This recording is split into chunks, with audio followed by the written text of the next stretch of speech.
Welcome to the Deep Dive, your shortcut to being truly well-informed.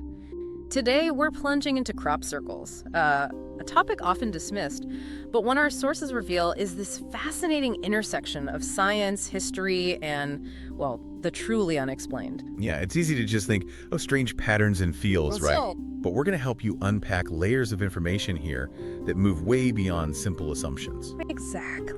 We'll look at some pretty rigorous scientific investigations, deep historical context, and honestly, some truly unexpected connections. Absolutely. Consider us your guides through all this. Our mission today is to distill the core insights from these unique sources, moving past the sensationalism to explore what's genuinely known and what still remains a profound mystery.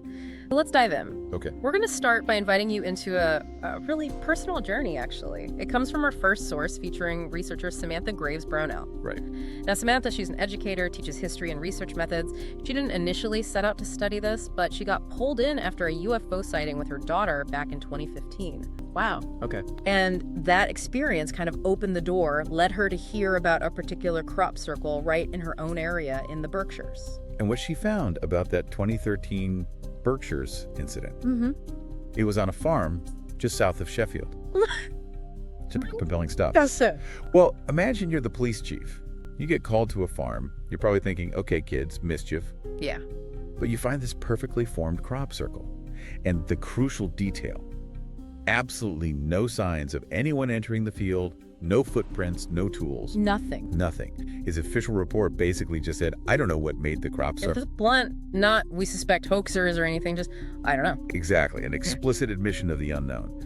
And then, the story gets deeper. There's a corresponding U4SHE report. That's the National UFO Reporting Center. Okay. This report described a sphere, basically a UFO, seen hovering maybe 30 feet above that cornfield. The farmer and his sister saw it for about 4 minutes before the crop circle appeared. Before, not after. Before, according to their report. And what did the circle itself look like? The police report described it as a 25-foot diameter circle. The corn was all laid down in the same direction, and it had these 4 sort of arms or legs, each about 5 feet by 25 feet, extending out. Huh. And this location, wasn't there other strange stuff reported there? That's what elevates this case even more. This exact same farm was the site of the really famous 1969 Berkshire UFO incident. That was a well-documented abduction case. Right, I know that one. And Samantha, digging into records, found police reports detailing an earlier sighting in 1986. An object, plus associated electromagnetic disturbances. Same property. That's quite a history for one farm. Was there any visual evidence of the 2013 circle itself later on? Yes, there was. A video taken about 2 months later by a guy named Mario Gandolfo from Connecticut. It showed the circle after harvest, so it's very flattened by then. Okay. But you could clearly see 2 distinct swirled centers. They almost formed a kind of heart shape, with the corn curving out in 2 directions from those centers. Interesting detail. And you mentioned the police chief. What about other reactions? There was a notable animal reaction. The farmer had his dog in the truck during the initial investigation. That dog apparently barked like crazy and absolutely refused to get out of the vehicle the whole time they were there. Animals often seem sensitive to something. They do. So this whole localized mystery, it just begs the question, right? How do we move beyond these accounts, fascinating as they are, and start to scientifically investigate?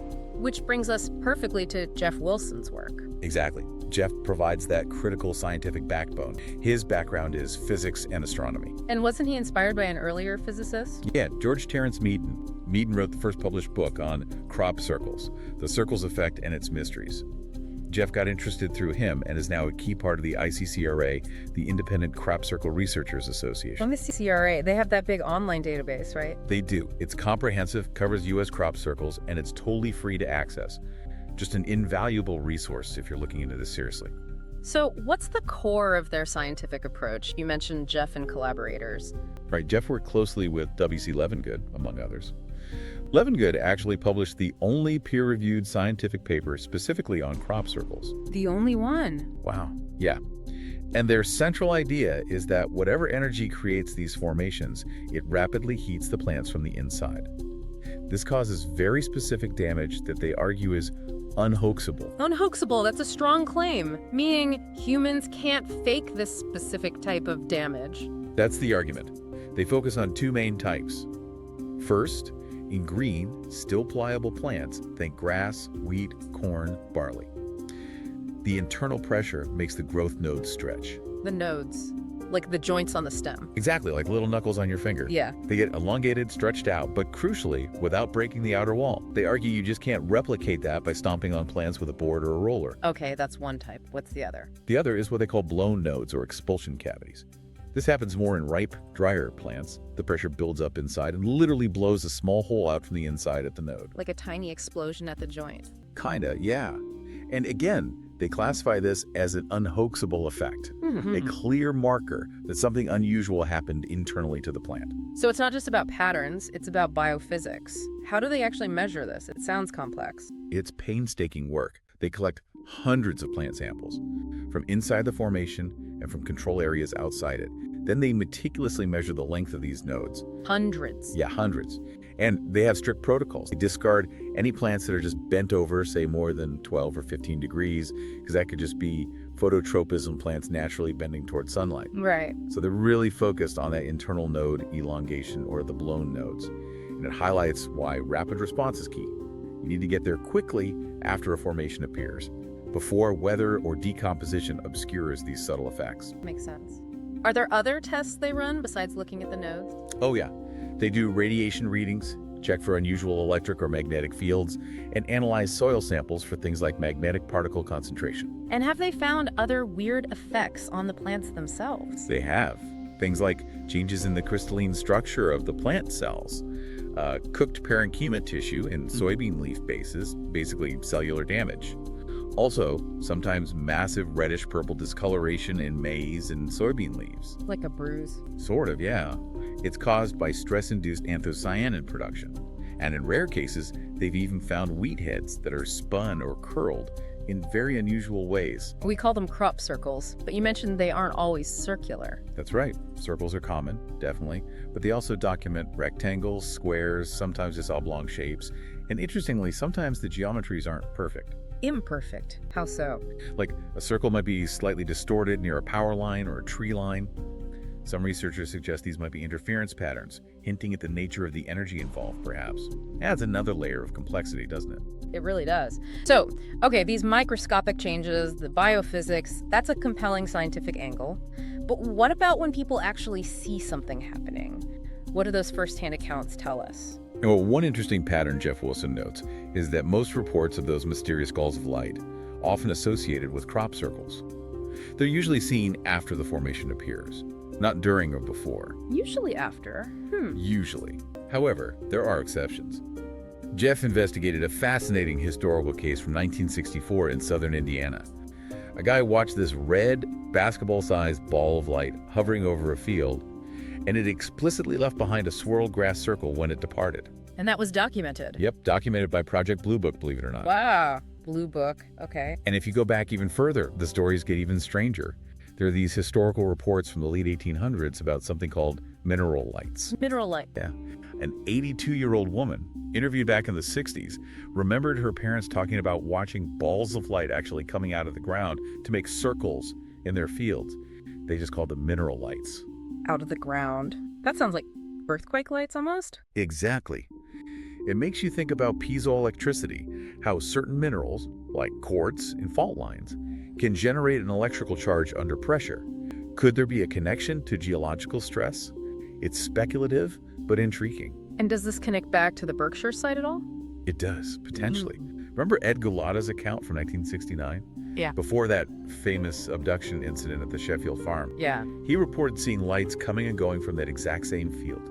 He described them specifically as balls of light coming from the ground and then shooting off. From the ground again? Yeah. That's a recurring theme. What about more recent eyewitness accounts? Anything well documented? Oh, absolutely. Jeff discussed a really compelling case from 2003 in Wisconsin. An eyewitness, Art Rentella, was watching a storm and saw 3 geometric circles form in a wheat field. He saw them form.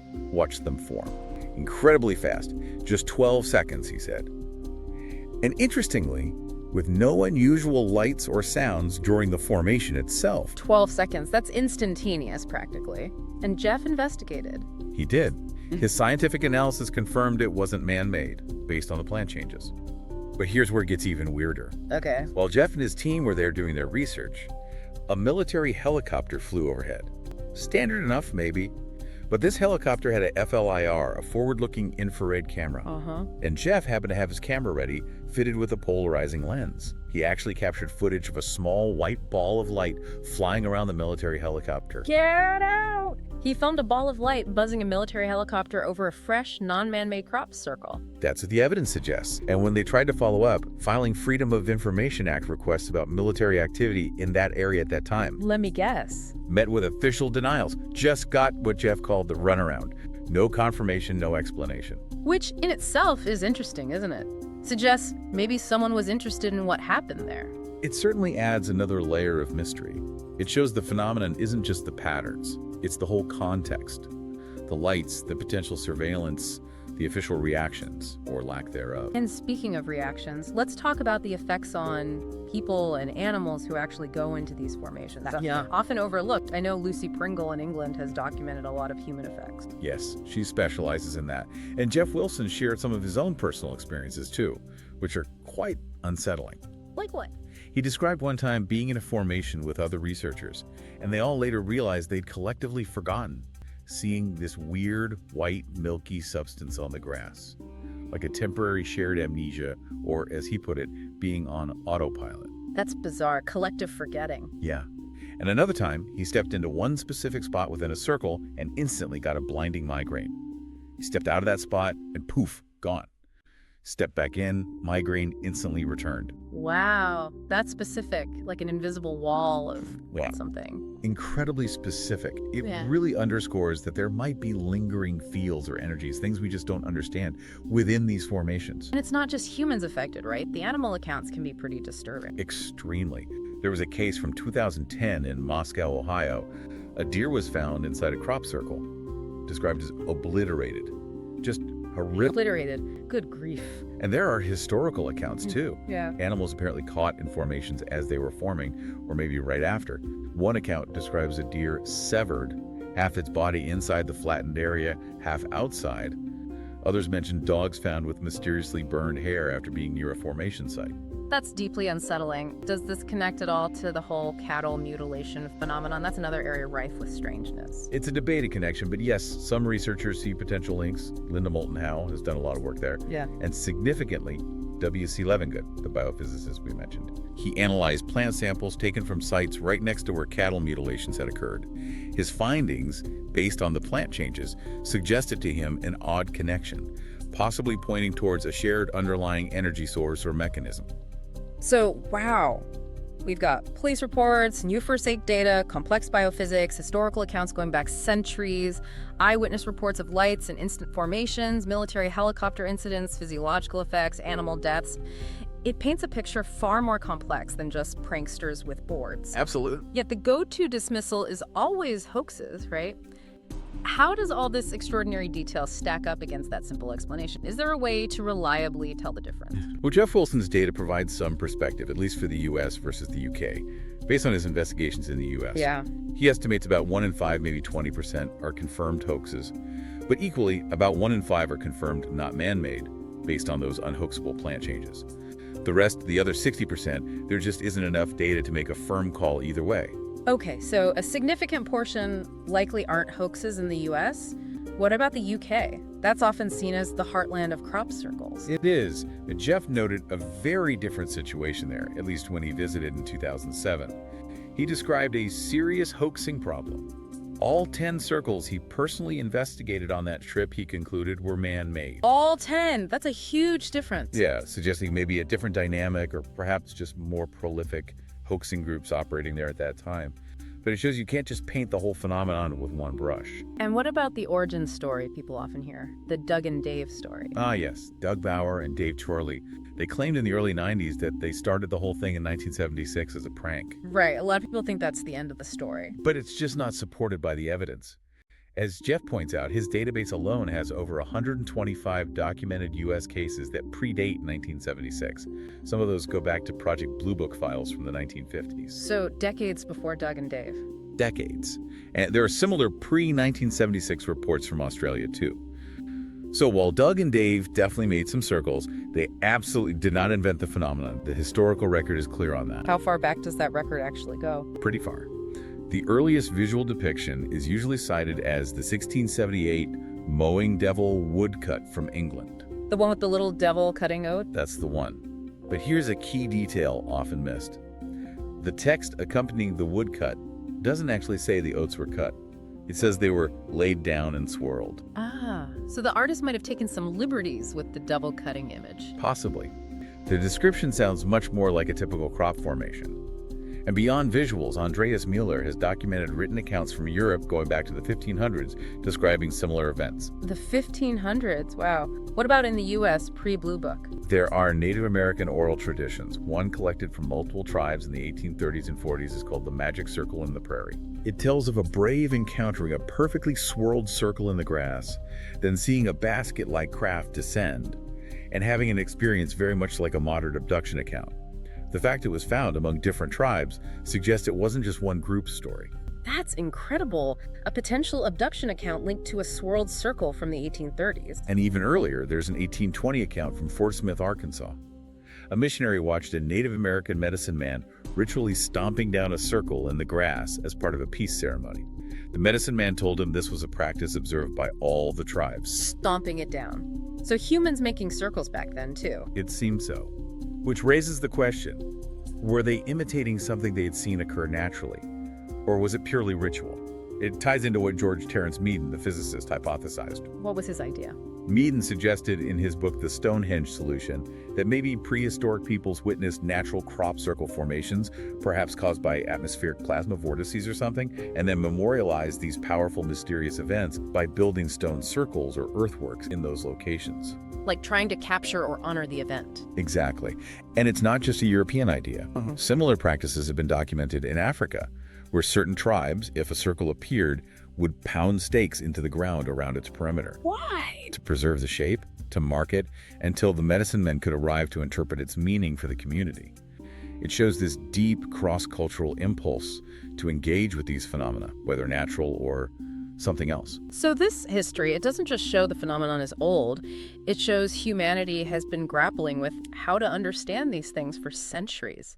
Are we just rediscovering something our ancestors knew? It certainly makes you wonder, which leads us to perhaps the most perplexing current mystery. Which is? The general absence of reported crop circles, particularly in the U.S. since that 2013 Berkshire's case we started with. And really globally, things seem to have quieted down considerably after a big uptick around 2013. Where did they go? That is strange. Was there anything notable leading up to that 2013 peak? Well, one case worth mentioning is the 2012 Chillicothe, Ohio formation. It was huge, one of the largest ever in the U.S., with something like 47 distinct shapes. Wow. And a witness near that location reported hearing a very unusual sound just before it formed. They described it as a whistler. A whistler, like the atmospheric phenomenon. Exactly. It ties into a hypothesis floated back in the early 90s by a scientist at JPL NASA's Jet Propulsion Lab. Okay. The idea was that whistlers, which are basically VLF radio waves generated by lightning, traveling along Earth's magnetic field lines, bouncing pole to pole, could, under certain conditions, discharge energy when they hit the ground, potentially creating the pattern. Like a focused energy discharge from the ionosphere? Something like that. It's a complex theory, but the witness report from Chillicothe is suggestive. And it connects back to the Berkshires, too. How so? Remember the 1995 Great Barrington Circle? Also in the Berkshires. Police records associated with that formation mention reports of loud noises before it appeared. Loud noises. Consistent with some kind of energy discharge, maybe. Possibly. And interestingly, Levengood's analysis of the plants from that 1995 circle showed a very high node expansion rate, around 30%, indicating significant energy was involved. So noises, energy, location. It keeps circling back. Could there be natural cycles involved in their appearance and disappearance? Jeff Wilson thinks so.